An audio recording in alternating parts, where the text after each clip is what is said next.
Enamorarse es siempre el resultado de una proyección, no es un sentimiento maduro de aprecio y respeto por el otro, sino al contrario, uno ama un aspecto de sí mismo. Cuando el compañero o la compañera no cumplen nuestras demandas de proyección, y hay que entender que nadie lo puede hacer, esta ya no se sostiene y entonces llegamos incluso a terminar con esta persona o a preguntarnos cosas como, pues, ¿qué vi en él o en ella para elegirlo como pareja?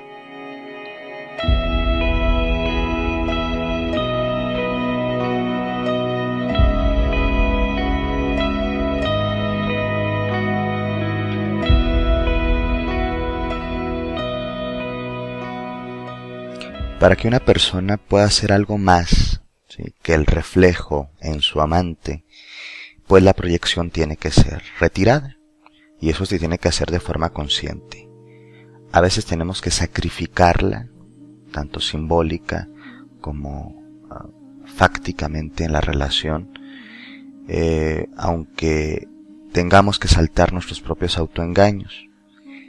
En este sentido, tenemos que entender que cuando estamos enamorados o enamoradas de una persona, vamos a empezar siempre un proceso de proyección.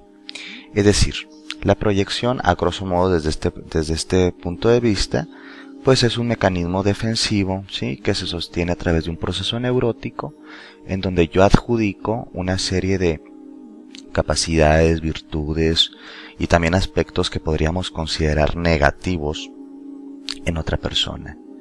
Entonces, lo que hacemos es sacar contenidos, evidentemente, mayoritariamente inconscientes, y tatuárselos, escribírselos, adjudicárselos al otro, a la otra, y decir, él o ella tienen estas cosas, cuando en realidad son situaciones que nosotros venimos cargando.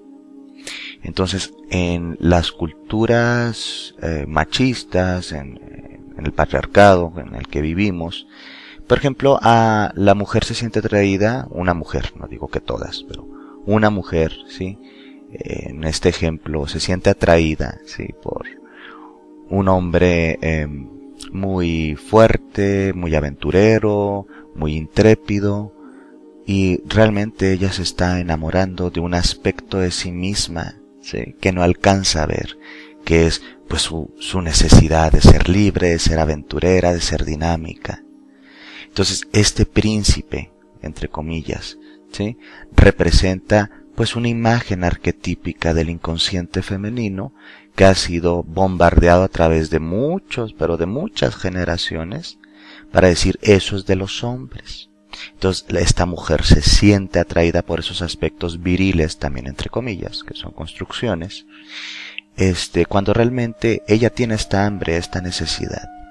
Por otro lado, vemos a hombres que se enamoran, ¿sí?, de estas mujeres cándidas, dulces, tiernas, amables, que evidentemente la mayoría funciona a través de un instruccionamiento de estereotipos de género. Pero a nivel analítico, un poquito más profundo, pues nos damos cuenta que en esta instrucción, el hombre que se siente atraído a este tipo de cosas, pues está buscando su integración psíquica y anímica, y está proyectando los aspectos que niega en él mismo.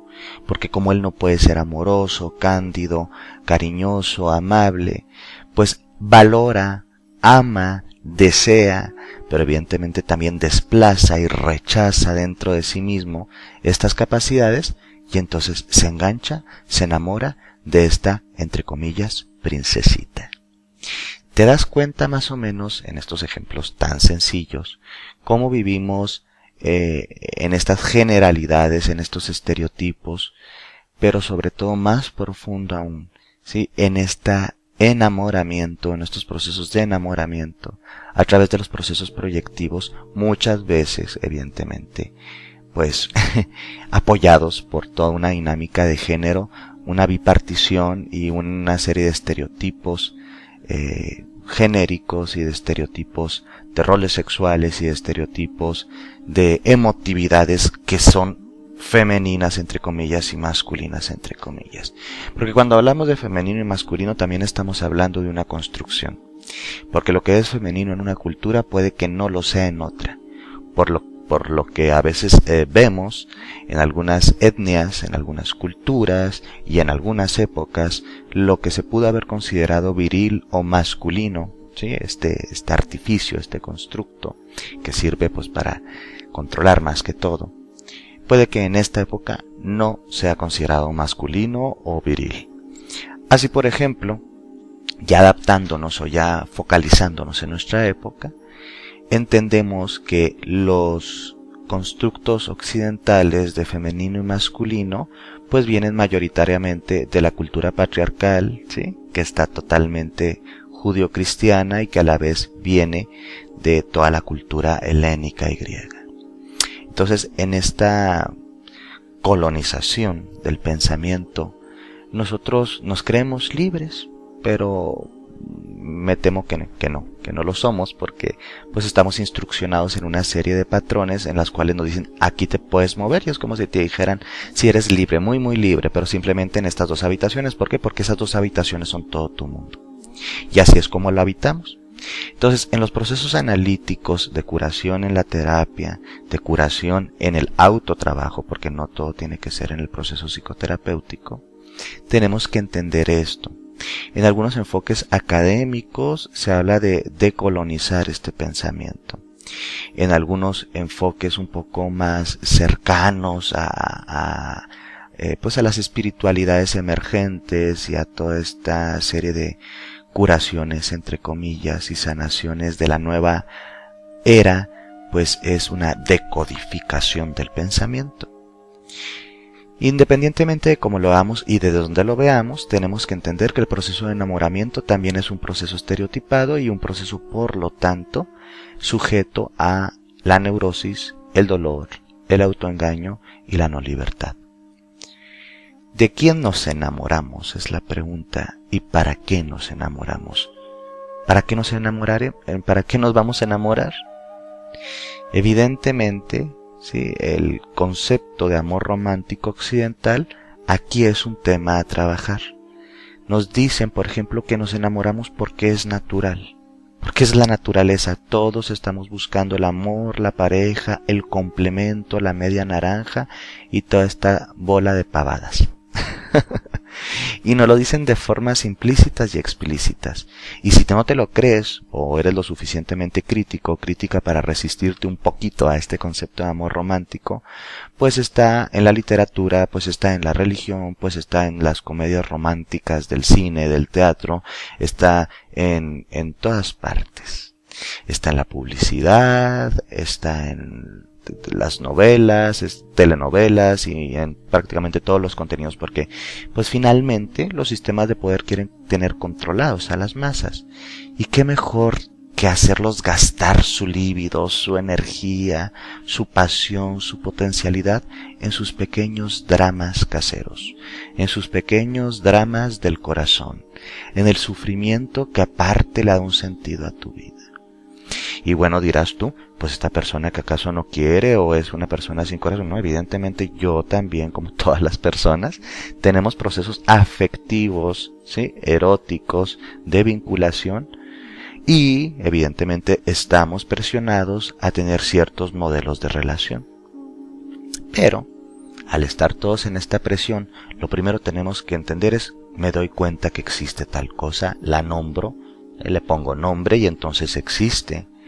Y dices, bueno, entonces me va a transformar en alguien que va a estar amargado, amargada, que no va a querer amar, que no quiere... No se trata absolutamente nada de eso. Se trata de pasar el límite de instruccionamiento y entrar en un estado de más libertad para poder ejercer la relación consciente, ¿sí? Con quien tú quieras y desde tus modelos más funcionales. Y evidentemente, la historia, las novelas, las experiencias propias, nuestros propios mapas familiares nos dicen el concepto de amor romántico y la proyección de los atributos de género en el otro o en la otra no nos han servido mayoritariamente para construir una cultura de la paz y acercarnos a eso que también es una construcción, un concepto muy subjetivo que está muy manoseado, que es la felicidad.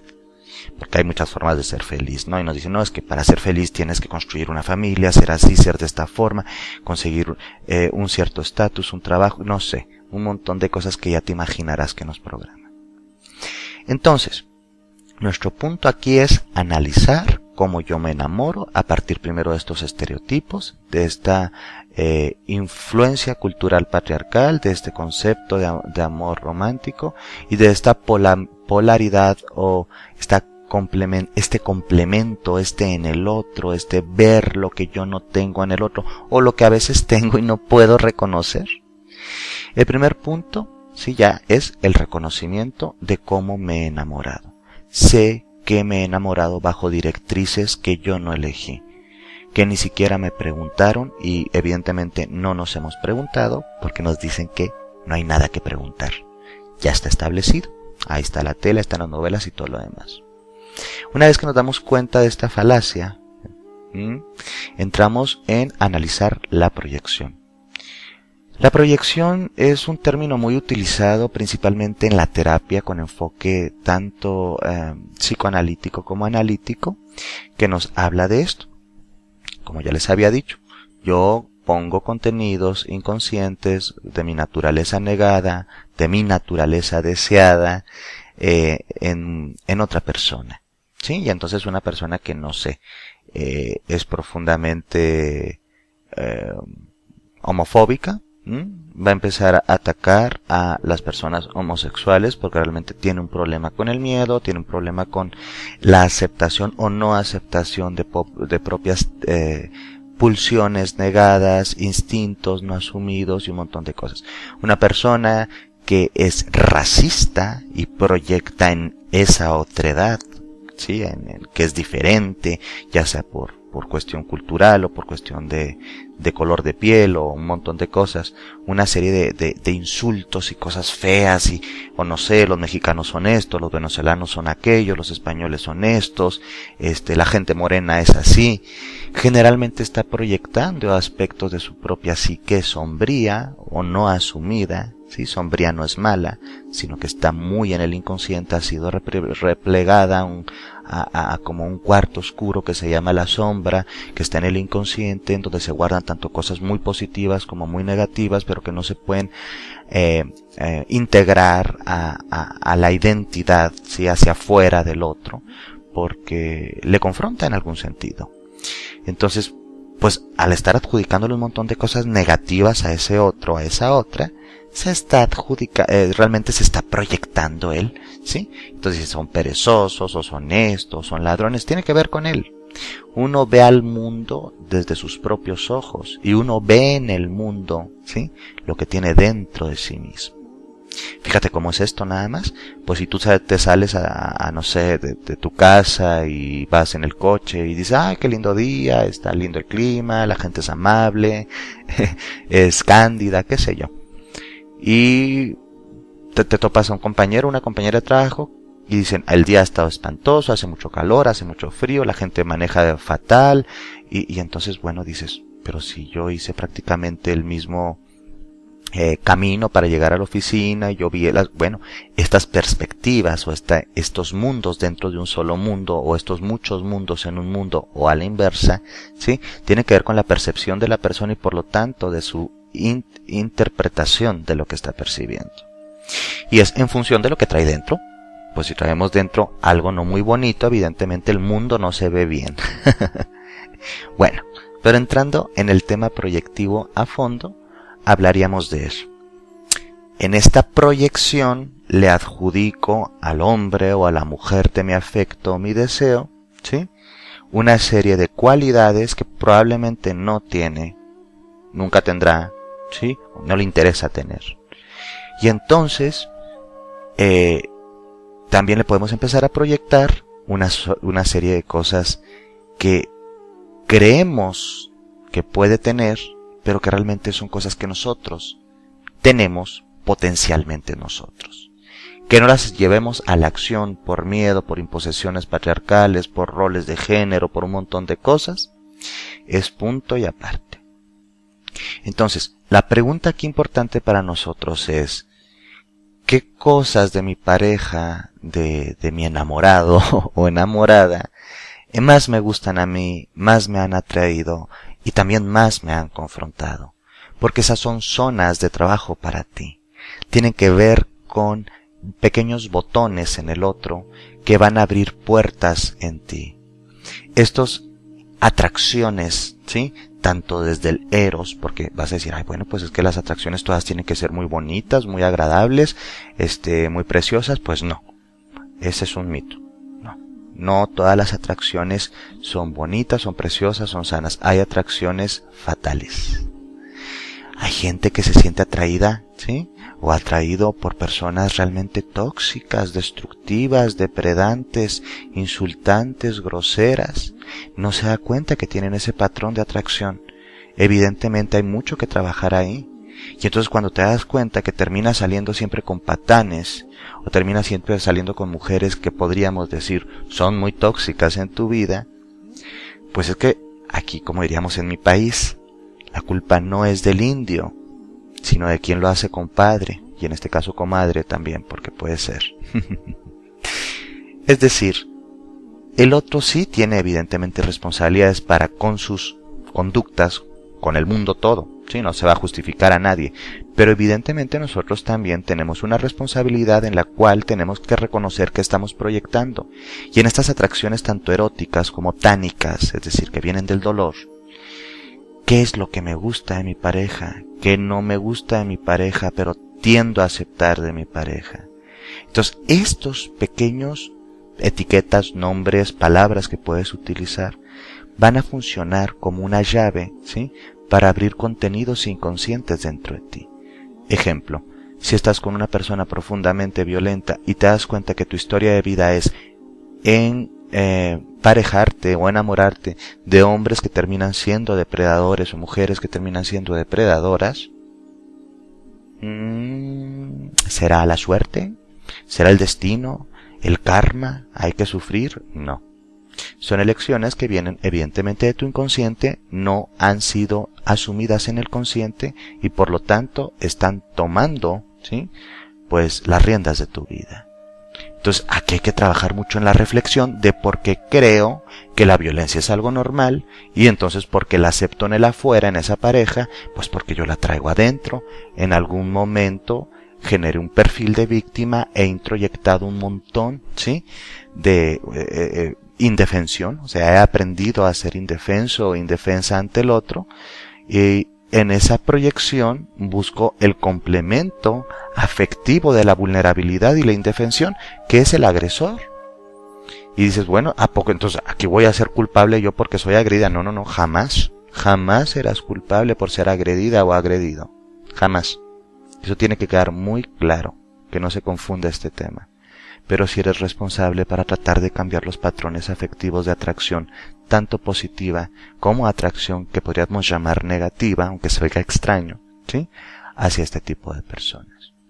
Esos son aspectos como muy claros y creo que todos tenemos ejemplos, tanto en nuestras vidas como en algún conocido o conocida, porque igual a ti no te pasa nada de esto.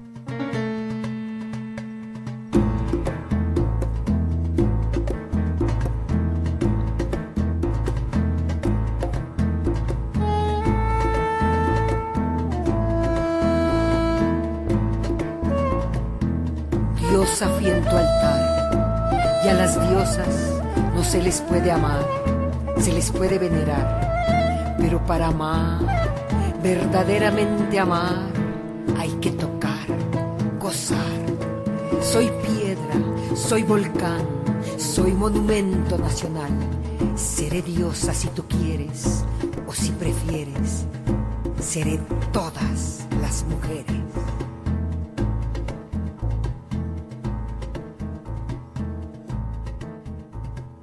Hay muchos ejemplos acerca de la proyección de nuestras necesidades en nuestra pareja o en esa persona en la cual estamos proyectando todo un proceso de enamoramiento. El enamoramiento, si bien tiene una carga evidentemente muy biológica, totalmente olfativa, de una serie de componentes feromonales, hormonales, totalmente bioquímicos, pues No somos evidentemente nada más esa dimensión y tenemos una serie, ¿sí?, de multidimensiones. ¿Sí? Somos seres holísticos, ¿sí? No estamos condicionados únicamente por la pulsión corporal. Aunque tiene claro, un gran peso y una gran importancia y no hay que restarle validez, pero en estas dimensiones más allá del cuerpo vienen estas dimensiones psíquicas, culturales, afectivas, mentales, de cognición y demás. Y en estas dimensiones, que podríamos llamar un poquito más complejas en el sentido de la subjetividad, encontramos esto. Me estoy proyectando en mi pareja. Y hay muchos ejemplos.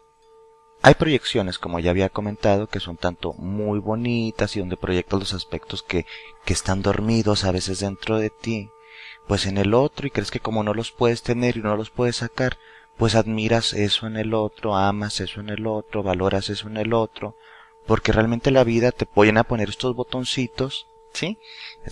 Para eso es esto, para que tú evoluciones estas partes dentro de ti.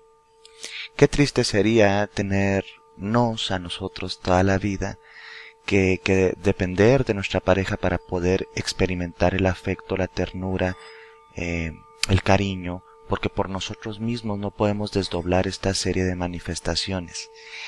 Tal vez las podemos sentir, pero no tenemos el afecto o la formación afectiva, pues para manifestarlo. ¿Por qué? Porque estamos como analfabetas, sí, analfabetas emocionales, ¿no? Y eso nos puede pasar mucho a los hombres. No digo que a todos, pero sí en nuestra cultura se nos castró, por así decirlo, nuestros aspectos muy psicoemocionales que tenían que ver con todo eso que nos dijeron que estaba pigmentado de alguna tonalidad del rosa. Y entonces, en las emotividades de lo masculino, integramos ciertas cosas y otras cosas se disocian. Y al quedarse disociadas se reprimen. Y en esta represión, ¿sí?, se valora, pero también se censura en el otro.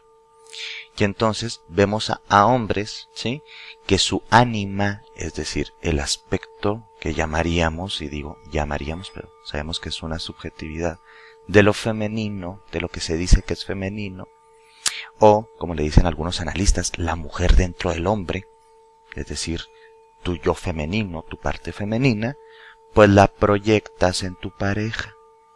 Y entonces es tanto para bien como para mal. Y si el hombre tiene una relación muy disfuncional con lo femenino, nos habla de un hombre que tiene una muy carente conexión con su propio femenino, o eso que se llama femenino. Entonces, esta disfuncionalidad la lleva a sus procesos de relaciones de enamoramiento, de amor.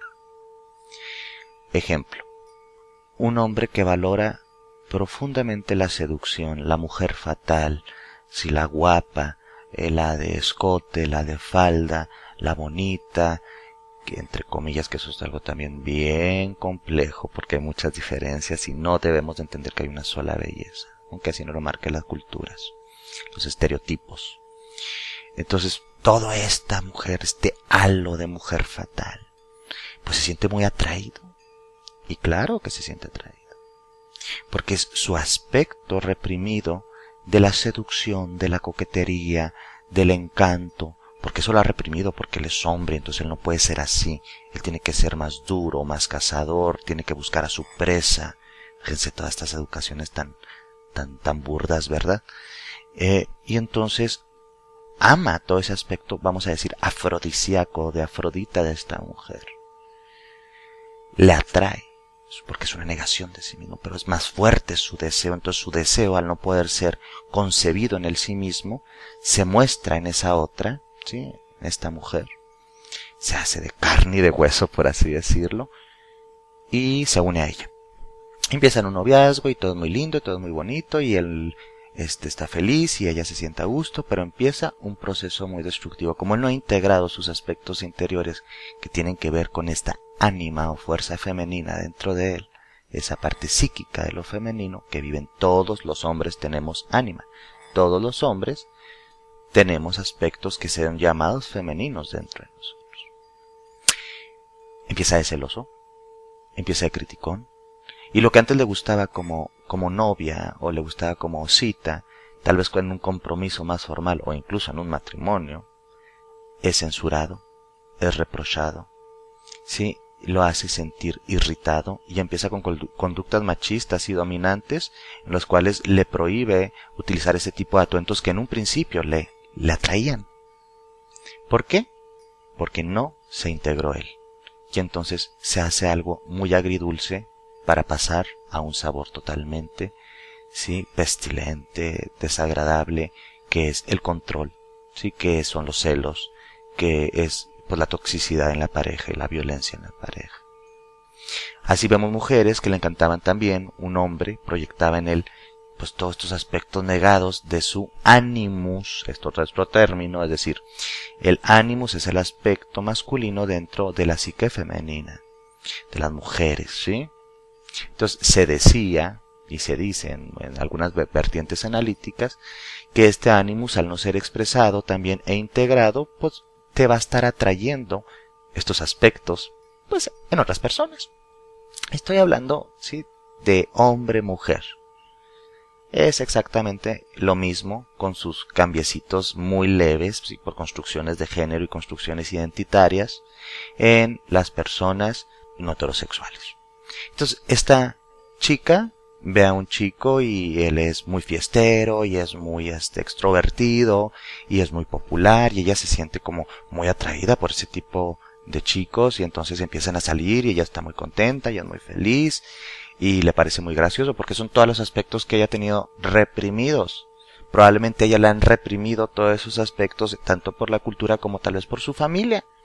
Y entonces en esa represión le parece perfecto y tal vez no lo alcanza a ver, o si lo alcanza a ver, la chica buena con el chico malo.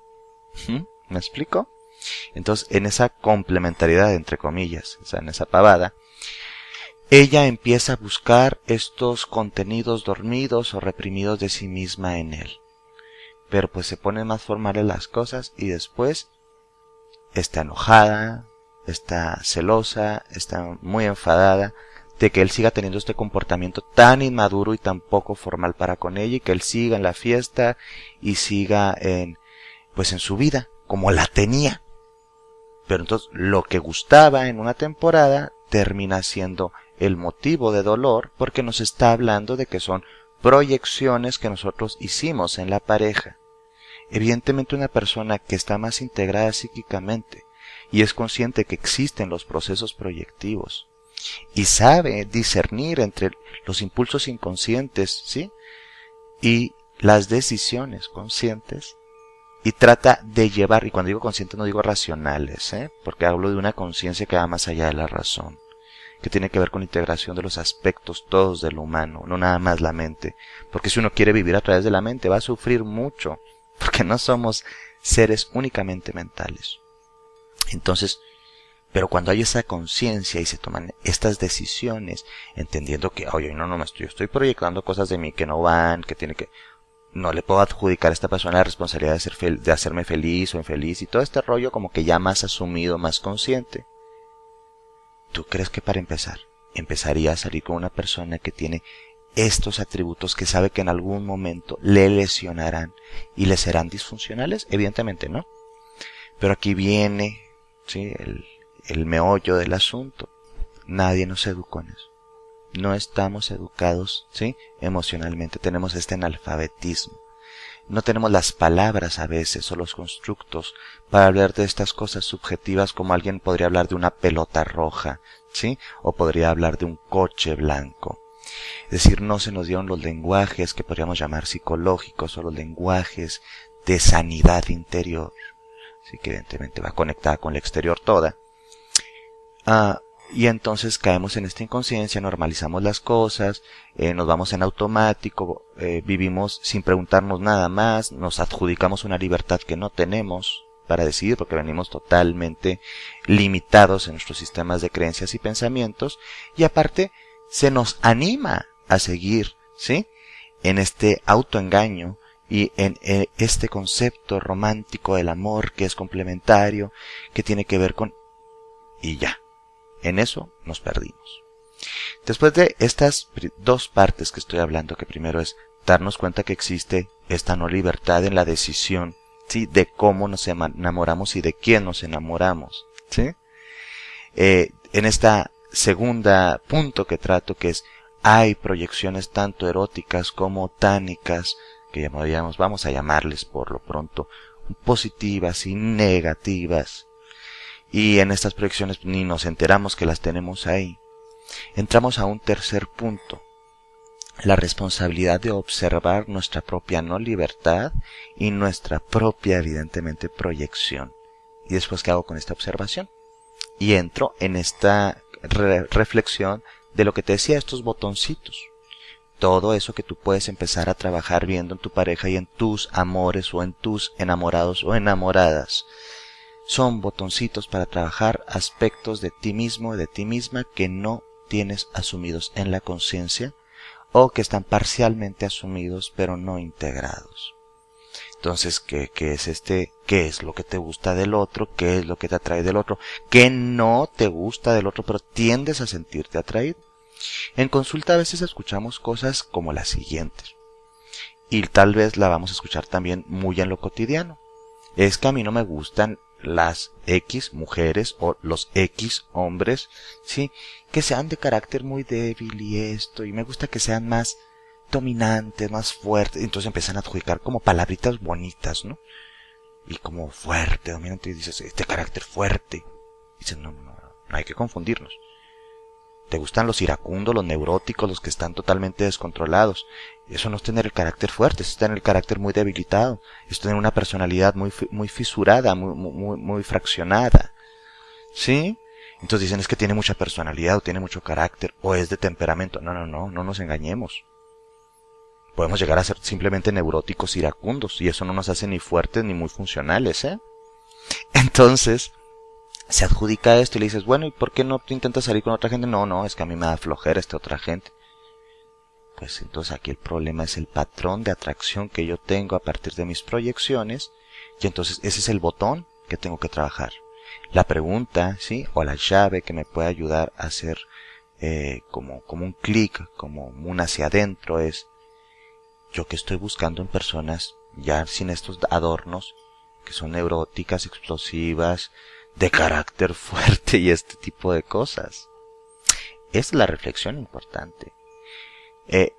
Tal vez tienes también en otro sentido, ¿sí?, eligiendo a parejas que son muy libres, entre comillas, este concepto de cómo nos venden la libertad, ¿sí?, y muy de fiesta, y muy sociales.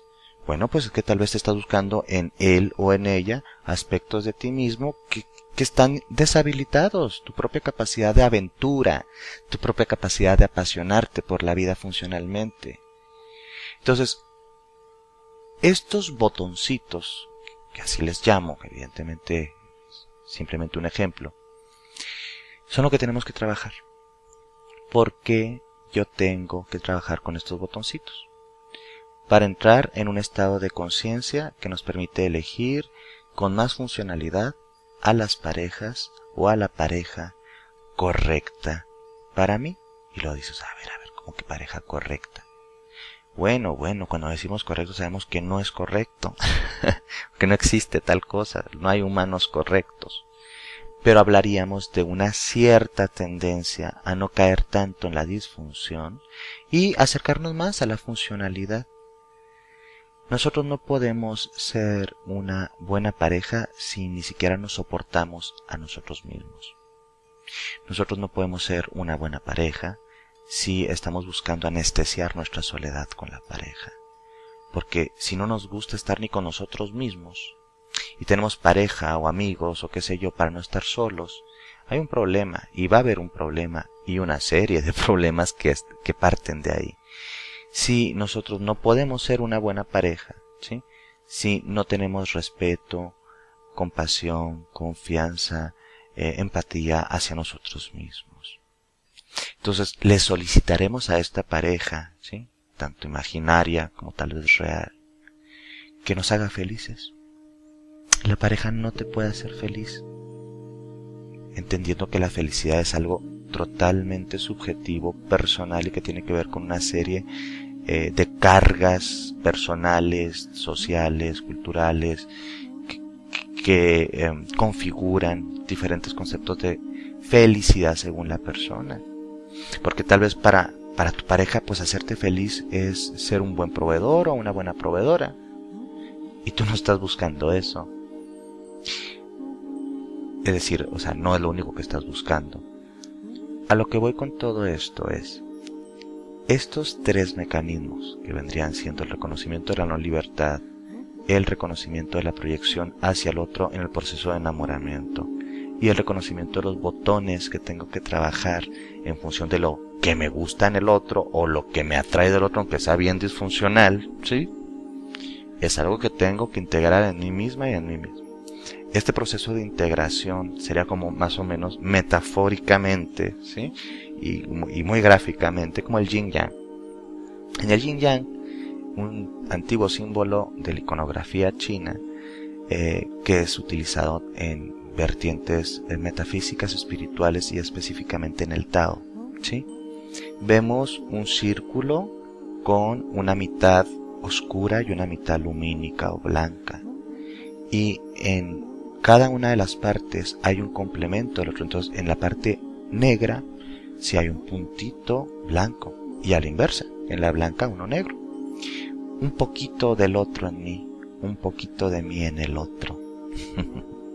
Así es el proceso de enamoramiento, pero también así es el proceso de alquimia interior, de integración interior, en donde yo reconozco y me reconozco en el otro funcionalmente, no para poseerlo, identificarme con él y absorberlo, no, sino para ser consciente del yo mismo, del ser, del self, y desde ahí conectarme conscientemente con el otro o con la otra.